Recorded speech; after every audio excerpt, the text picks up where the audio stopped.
नहीं, क्यों? क्योंकि उसकी बॉडी में आपने एक तो पहले एनेस्थीसिया भी दे रखा है, फिर और भी बहुत सारे कॉम्प्लिकेशंस होते हैं, आप हार्ट पे ही काम कर रहे हो सीधा, तो हार्ट बिल्कुल डिस्टर्ब हो सकता है। तो वहां पर हम टेम्परेरी वाला पेसमेकर लगा के रखते हैं, जब तक आपकी सर्जरी चल रही होती है तब तक वो क्या करता है, आपकी रेगुलेट करके रखता है। और प्लस कभी कभी अगर जैसे ओपन हार्ट सर्जरी, बड़ी सर्जरी है, तो कुछ हफ्तों तक, दिनों तक, हफ्तों तक लगा के रखे रहते हैं कि जब तक क्या, जब तक आपकी बॉडी नॉर्मल नहीं होती है, तो आपकी बॉडी नॉर्मल खुद आपका हार्ट प्रॉपर काम नहीं करता, तब तक आप उससे इससे रेगुलेट करवाते हैं। ठीक है, तो आप समझ टेम्परेचर, तो maintain of adequate heart rate rhythm, specially जब सर्जरी के दौरान या पोस्ट ऑपरेटिव कुछ हफ्तों तक, जैसे कोई बहुत बड़ी सर्जरी हुई है, वो जैसे ओपन हार्ट सर्जरी हुई है ना, जैसे बाईपास हुई है या हार्ट ट्रांसप्लांटेशन हुआ है, तो उस केसेस में हम इनको लगा के रखते हैं। जब नॉर्मल हो जाती है तो हटा देते हैं। कार्डियक कैथराइजेशन मतलब कैथेटर डाल के चेक करते हैं पूरा, जैसे एंजियोप्लास्टी, कोई कहता है मतलब एंजियोप्लास्टी पूरा अंदर कर रहे हो, तो वहां पर आप सोचो इतना बड़ा वायर डाल रहे हो पूरे हार्ट तक, कॉर्नरी आर्टरी तक, तो हार्ट की रेट डिस्टर्ब नहीं होंगी जब इतना बड़ा टेस्ट कर रहे हो। तो वहां पर भी कौन सा लगा देते हैं, यही।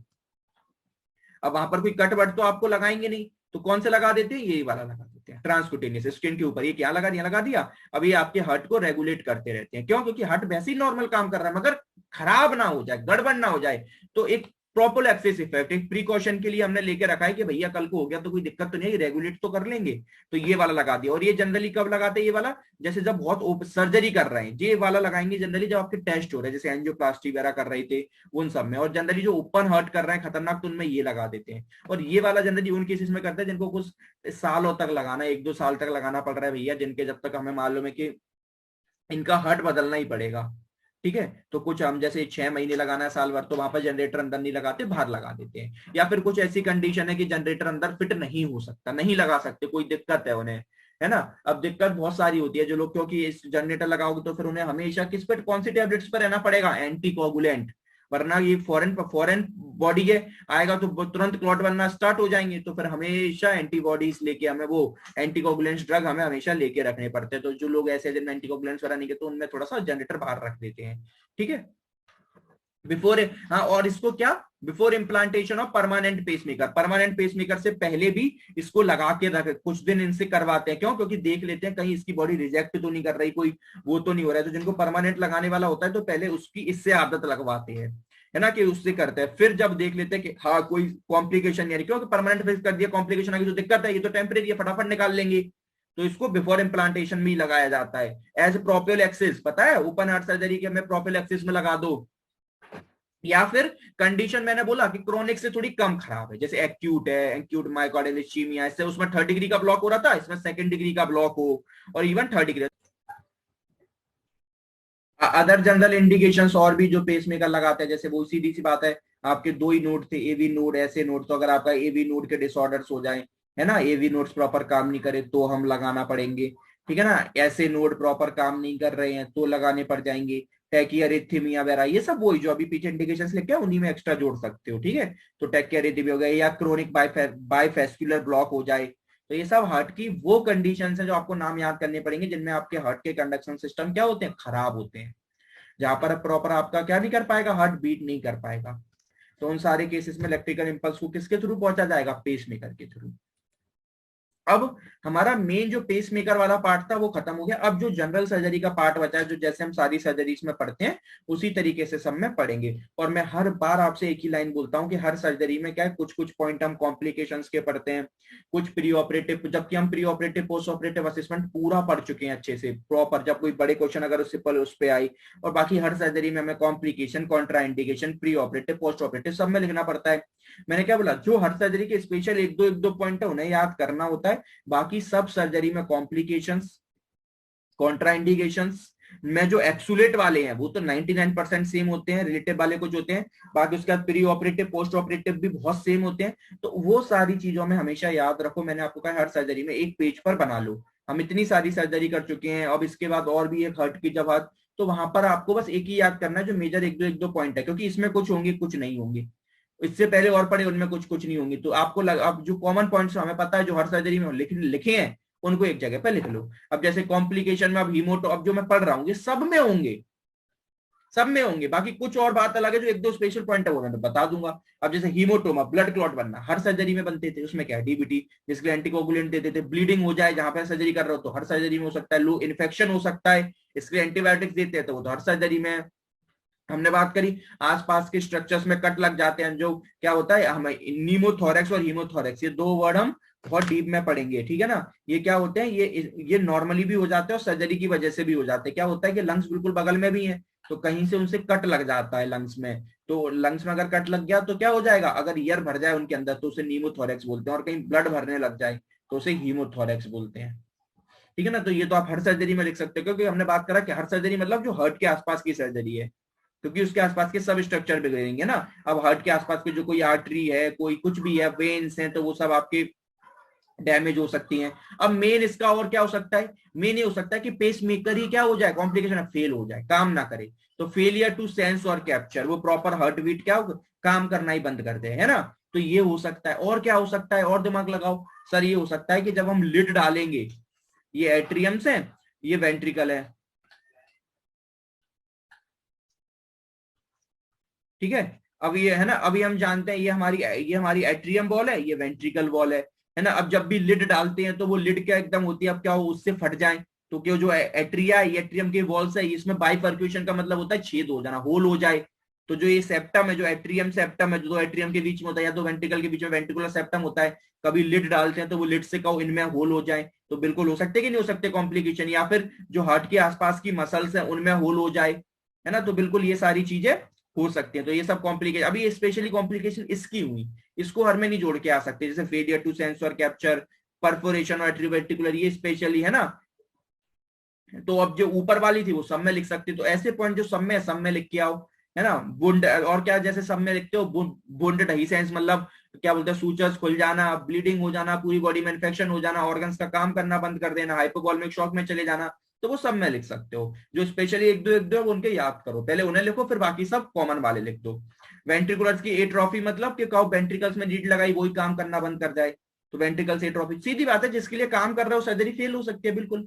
कॉम्प्लिकेशन का मतलब क्या होता है, वो सारी चीजें जो सर्जरी को क्या करते हैं, फेल कराने की पूरी चांस कराते, तो वो सारे। अब लीड डाल रहे हो तो हम तो क्या बाहर से लीड डाल रहे हैं, कहो गलत जगह लीड चली जाए, है ना, डाल रहे थे एट्रियम में, वेंट्रिकल में घुस जाए, बिल्कुल हो नहीं सकता। क्या कहूँ उस टाइम पे नहीं हो, बाद में हो जाए, तो बिल्कुल हो सकता है। कार्डियक परफोरेशन, है ना, पहले पहले हमने परफोरेशन पढ़ा था सेप्टम को, कहो कोई मसल में हो जाए, तो कार्डियक में कहीं छेद हो जाए, या डिसरेथमिया हो जाए, डिसरेथमिया सही करने का ही देखा वही फिर से होने लग जाए, तो बिल्कुल हो सकती है। या फिर इन्फेक्टिव एंडोकार्डाइटिस, ये तो बहुत कॉमन है, हमने एंडोकार्डाइटिस बहुत डीप में पढ़ा है। आपके वेंट्रिक जो चेंबर होते कहाँ, एंडोकार्डियम में ही तो होते हैं, तो इन्फेक्शन किसका होगा, एंडोकार्डाइटिस का होगा, ठीक है। या फिर हवा भर सकती है, या एम्बोलिज्म बन सकते हैं, ठीक है। तो ये सब कॉन्ट्रा इंडिकेशन में हमेशा मैंने बोला कि कॉन्ट्रा इंडिकेशन हमेशा दो पॉइंट में लिख के आया करो, एब्सोल्यूट और रिलेटिव। एब्सोल्यूट वाले 99% सबके सेम ही होते हैं, एब्सोल्यूट मतलब जो बिल्कुल सर्जरी जिसमें नहीं कर सकते, और रिलेटिव का मतलब होता है जहां पर कर तो सकते हैं मगर कुछ प्रिकॉशन लेने के लिए। एब्सोल्यूट में हम हर बार 4-5 पॉइंट तो कहते हैं कि जिनकी लाइफ स्पेन कम बची है उनमें नहीं, बिल्कुल नहीं करेंगे। कोई मॉर्बिडिटी कंडीशन है, मतलब कोई ऐसी डिसीज है जिससे वो जिंदा नहीं रह सकते, तो वैसे नहीं करेंगे। कोई इंटॉलरेंस है एंटीकोगुलेंट, क्योंकि इनको लाइफ पर एंटीकोगुलेंट देनी पड़ती है हर हर सर्जरी में, तो उनमें नहीं करेंगे, है ना। ऐसी कंडीशन, कोई ऑर्गन फेलियर्स हैं तो नहीं करेंगे, बिल्कुल नहीं करेंगे। या फिर कोई साइकोलॉजिकल इम्बैलेंस है, जिसकी मेंटल इंस्टेबिलिटी है, तो ऐसे केसेस में हम कोई भी सर्जरी बिल्कुल नहीं परफॉर्म करते। या फिर किसी को कैंसर वगैरह, वो तो मॉर्बिडिटी कंडीशन में आगे कैंसर वगैरह हो, तो वहां पर नहीं करते। रिलेटिव में 70% सबकी सेम होती है, 30% अलग होती है, स्पेशली जैसे कोई किसी, अब जैसे रिलेटिव है, लोकल इन्फेक्शन है पर्टिकुलर उसी जगह पे, तो इन्फेक्शन जब ठीक हो जाएगा तब कर लेना, तो ये रिलेटिव हो गई ना, उस टाइम पे मना कर दी। या एक्टिव सिस्टमिक इन्फेक्शन, मतलब पूरी बॉडी में कोई ब्लड में इन्फेक्शन है, तो भैया उस टाइम पे नहीं करेंगे। या फिर वो लोग, ये इनमें तो कोई भी सर्जरी नहीं करते, बताया था सीवियर ब्लीडिंग टेंडेंसी उन लोगों में जो भैया जिनको कट मारो तो ब्लड निकलने लग जाता है, जैसे हीमोफीलिया वगैरह कंडीशन हो, तो वहां पर सर्जरी अवॉइड करनी पड़ती है। या फिर जो क्या, या फिर एक्टिव एंटीकोगुलेंट थेरेपी, जो लोग एंटीकोगुलेंट छोड़ ही नहीं सकते, उनको एंटीकोगुलेंट लेके ही रखना पड़ेगा, तो फिर उनमें भी दिक्कत है। क्यों, क्योंकि हमने हमेशा बात करी है, सर्जरी से पहले हर हार्ट का पेशेंट एंटीकोगुलेंट लेता ही है, और सर्जरी के बाद हमेशा देना ही पड़ता है। सर्जरी के दौरान हमें हमेशा एंटीकोगुलेंट बंद करना पड़ता है। क्यों, पेशेंट डॉक्टर उसको एक हफ्ते पहले बंद करा देगा। क्यों, क्योंकि सर्जरी के दौरान अगर एंटीकोगुलेंट लेटा रहा तो उसने जैसी कट लगाएगा, सूचस लगाएगा, सारा ब्लड बाहर निकल जाएगा और उसकी डेथ ब्लड लॉस से ही हो जाएगी।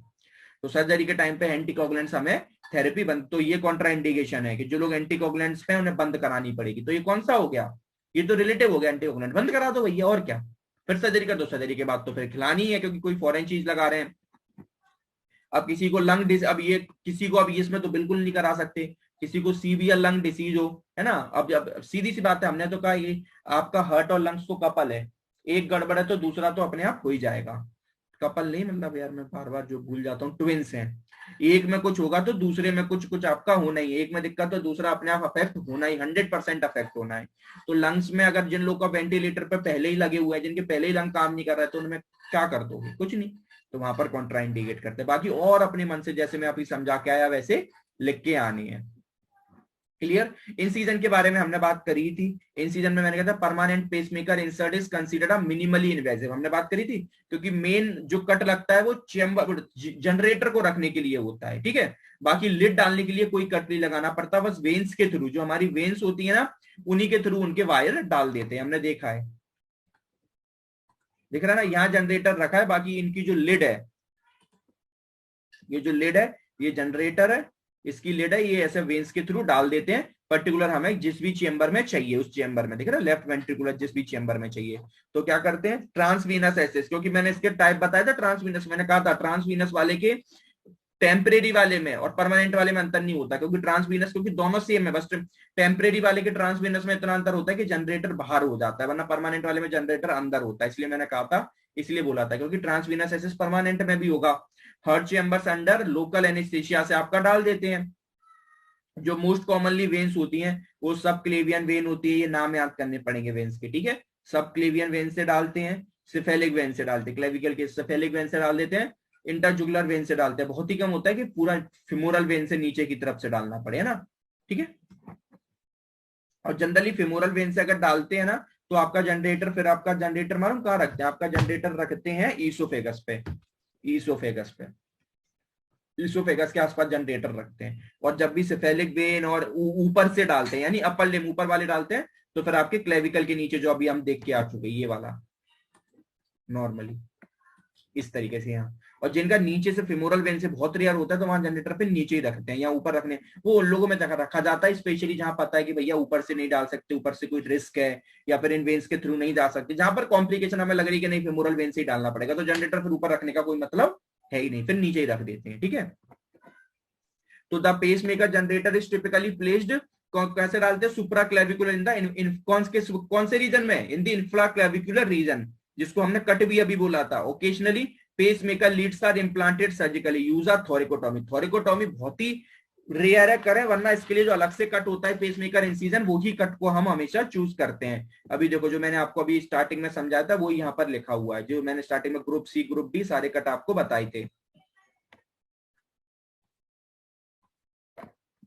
देखो pacing generator is placed in abdominal area, है ना, कि ये बहुत ही रेयर होता है कि एब्डोमिन में रखे, एब्डोमिन में जब रखते हैं जब फिमोरल, जो आपको मैंने बताया ना, आपको जनरली क्या फिमोरल वेन के थ्रू डाला गया, तो से अब क्या होता है, अब वो सीधी सी बात है, सिंगल कौन से चेंबर में डालना है, तो जनरली वहीं से हम पेसमेकर को इंसर्ट करते हैं। Single chamber and dual chamber pacer insertion can be accomplished by either left और राइट पेक्टोरल साइड से डाल सकते हैं। अब जो जनरेटर होता है ना, वो कहाँ रखा जाता है, ये हम कैसे चूज करते हैं कि जनरेटर किधर रखना है, राइट साइड के लेफ्ट साइड, इसके लिए हमेशा याद रखो, हमेशा वहां डाला जाता है जो आपका नॉन डोमिनेंट साइड है, मतलब जनरली मोस्ट सबके हम सबके डोमिनेंट साइड कौन सा, राइट, तो लेफ्ट में रखा जाता है, लेकिन जिनके लेफ्ट अगर डोमिनेंट है तो उसका राइट में, क्यों, क्योंकि सोचो जनरेटर आपका क्या है, यहाँ पर प्लेस्ड है शोल्डर, अब अगर शोल्डर पे बार बार मूवमेंट करोगे तो डिस्टर्ब नहीं होगा, कहीं अपनी जगह से वाल दिक्कत आ जाए फिर, तो नॉन डोमिनेंट साइड पर रखते हैं। अब अगर मेरा लेफ्ट नॉन डोमिनेंट है तो मेरे लेफ्ट पर रख देंगे, और मेरे को बोल देंगे कि देखो ये दिख रहा है, और मेरे को बोल देंगे शोल्डर पे कम से कम काम लो, इस पे ज्यादा मूवमेंट मत करो, वरना ये अपनी जगह से डिस्टर्ब हो सकता है, ठीक है, ये दिख रहा है, तो क्या कर देते हैं, इसको कम बोल देते हैं, कम से कम मूवमेंट आपको क्रिएट इस शोल्डर पे करना है, ठीक है। कोई आपसे बिल्कुल पूछ सकता है कि कौन सी साइड पे इसको रखा जाता है, तो नॉन डोमिनेंट साइड पे रखते हैं। कभी मतलब क्या ना, लेफ्ट राइट, हमेशा नॉन डोमिनेंट, जरूरी नहीं है किसी का नॉन डोमिनेंट राइट भी हो सकता है, मोस्टली लोग लेफ्ट लेफ्ट बोलते हैं, लेफ्ट नहीं नॉन डोमिनेंट, ठीक है। रिकैप में मैं आपको बता चुका हूं पूरा, ये देखो ये कट होता है, हमने बोला था क्लेविकल के नीचे जो कट लगाते हैं उसे इंफ्रा क्लेविकुलर कट बोलते हैं, जिसको ग्रुप सी कट भी बोलते हैं, ठीक है। फर्स्ट टाइप ऑफ इंसिजन बीक inferior and parallel to clavicle, जिसका नाम होता है इंफ्रा क्लेविकुलर कट, जिसको ग्रुप सी कट भी बोलते हैं। सेकंड टाइप लगाते हैं हम ये डेल्टो पेक्टोरल, जिसको ग्रुप डी, और क्या करते हैं इसको ऐसे खोल लेंगे और ये पॉकेट लाइक स्ट्रक्चर बन जाती है, और यहाँ जनरेटर को हम रख देते हैं, ठीक है। ये पूरा हमने करा था।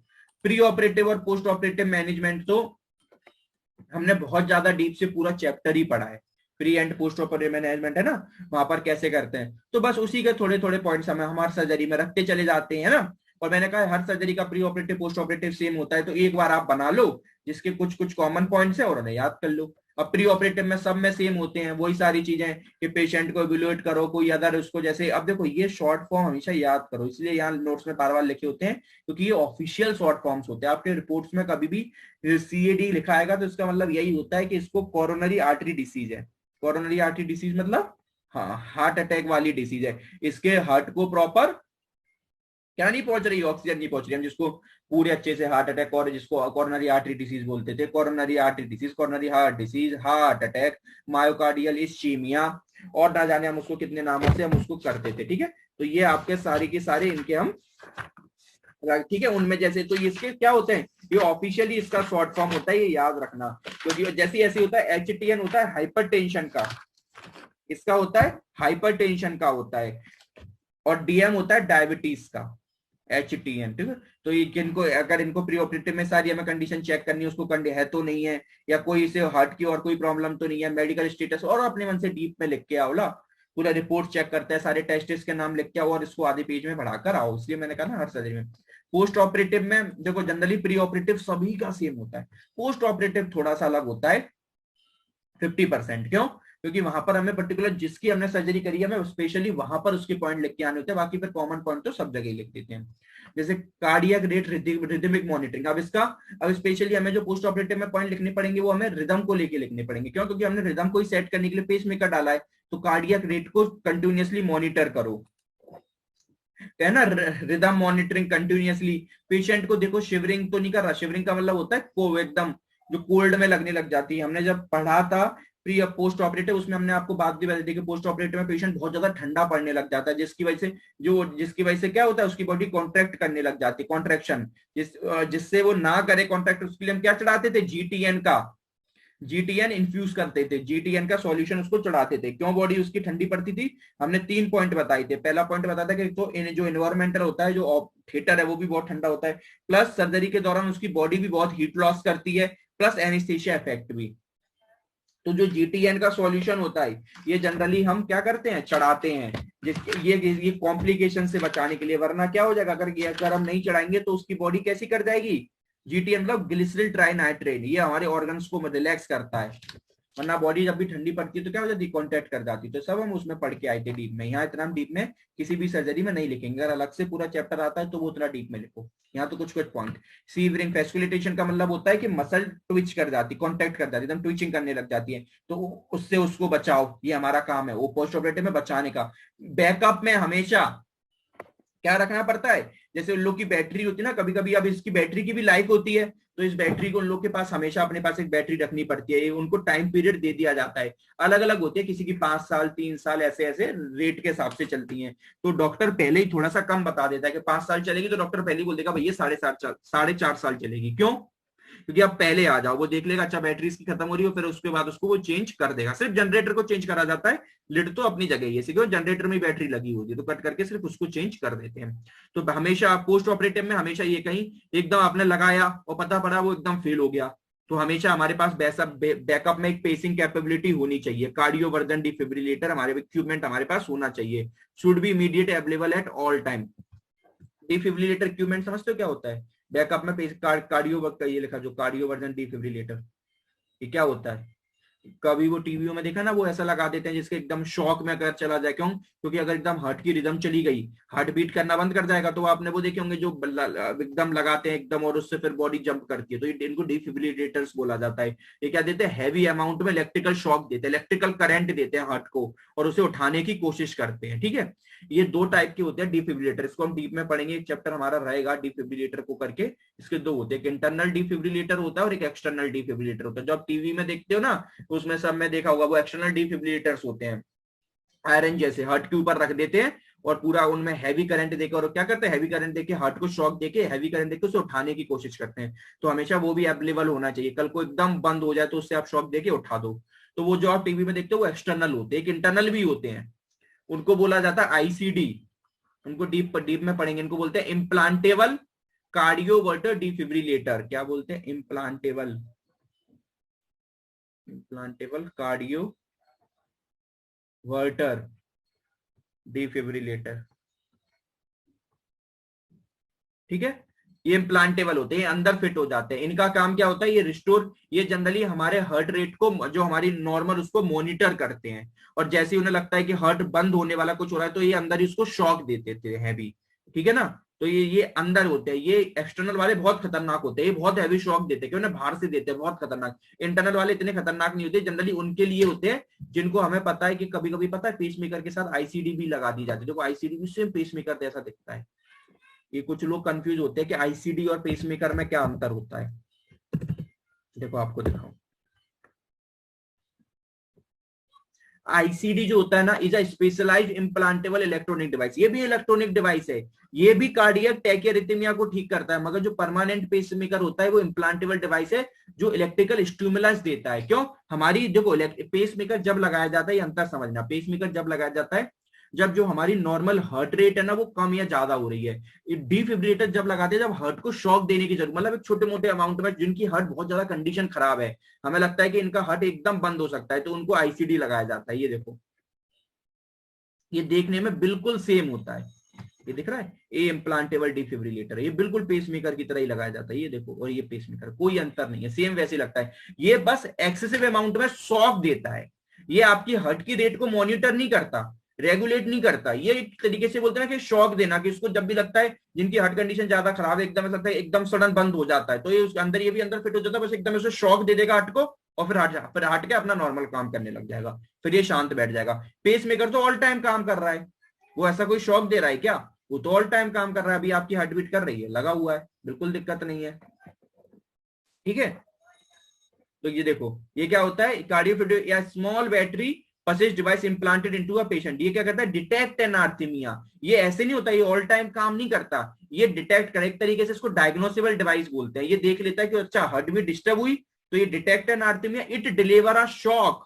ये फिर एक हार्ट को शॉक भेजता है खतरनाक, और फिर हार्ट उससे क्या हो जाता है, रीस्टार्ट हो जाता है।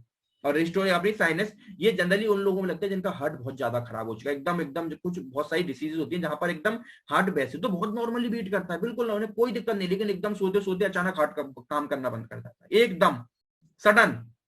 तो उन लोगों में पेसमेकर लगाने का कोई मतलब है, कोई मतलब नहीं। क्यों, क्योंकि पेसमेकर का काम क्या है, वो पेस करता है। Pace is the heart when normal rhythm is slow. जो हमारी नॉर्मल रिदम स्लो हो गई है, तो उसको क्या करेगा, नॉर्मल पेस करेगा।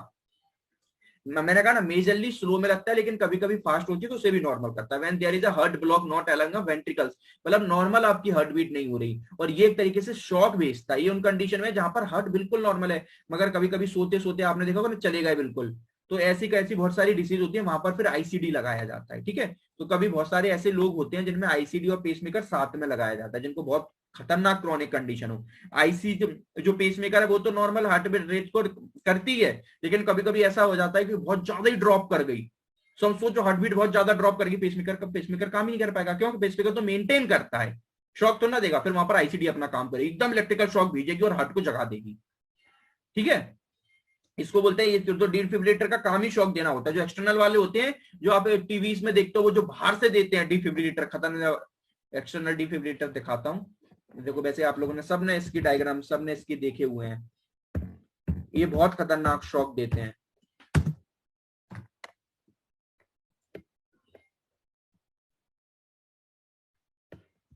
इस तरीके से, ठीक है।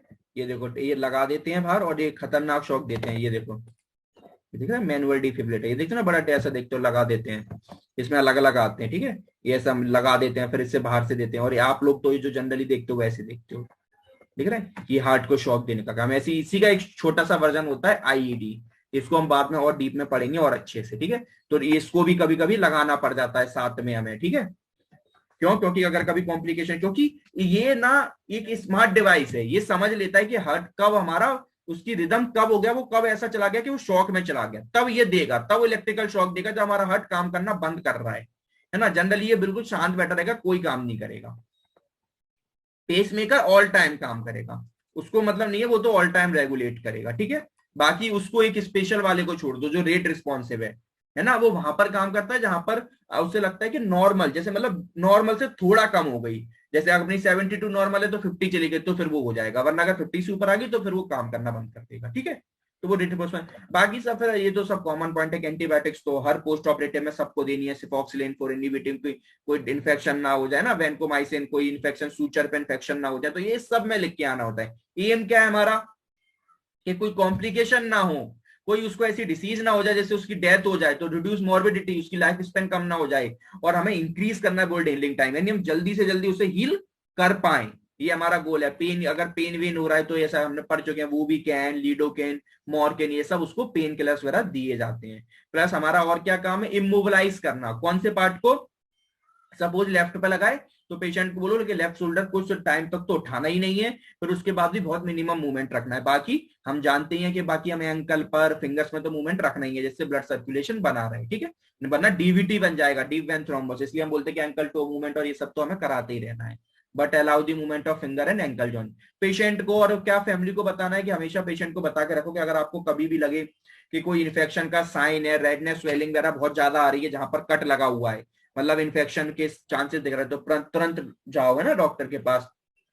ये जहां पर आपका जनरेटर फिट करा गया है वहां पर 1 वीक तक ड्राई रखो, इन्फेक्शन ना हो जाए, है ना, वही सब। Avoid lifting operating side from above shoulder level, है ना, जहां पर काम है तो वहां पर कोई भी हाथों को ज्यादा उठाने की कोशिश मत करो। बाकी और अपने मन से लिख के आओ कि एंटीकोगुलेंट्स आपको लाइफ स्पेन लेने पड़ेंगे, है ना, ज्यादा उस साइड से काम नहीं करना पड़ेगा, और भी कोई बुन डहीसेंस हो रहा है तो जो भी अपने मन से समझ आ रही है, और बाकी एक्स्ट्रा बातें जो हमारे सर्जरी से रिलेटेड लिख के आते हैं, जो भी मन में आती है, जो कॉमन पॉइंट्स हैं, है ना, कि वो कौन कौन से पेन किलर्स ले सकते हो, एंटीबायोटिक्स और एक दो के नाम, एंटीकोगुलेंट्स के नाम, एंटीप्लेटलेट्स के नाम, क्योंकि है ना, क्योंकि फॉरेन पार्टिकल लग रहा है तो पक्का क्लॉट बनेगी, तो उन सब के नाम, है ना। डीवीटी ना बन जाए तो डीवीटी का लिख के आ जाओ कि प्रोफिलैक्सिस में डीवीटी के लिए हम एंकल टो मूवमेंट कराते रहेंगे, ये सब। तो ये सब सारी सर्जरी में कॉमन है, तो उन सब का आप तो लिख के आ सकते हो। ठीक है, that's all about for pacemaker implantation.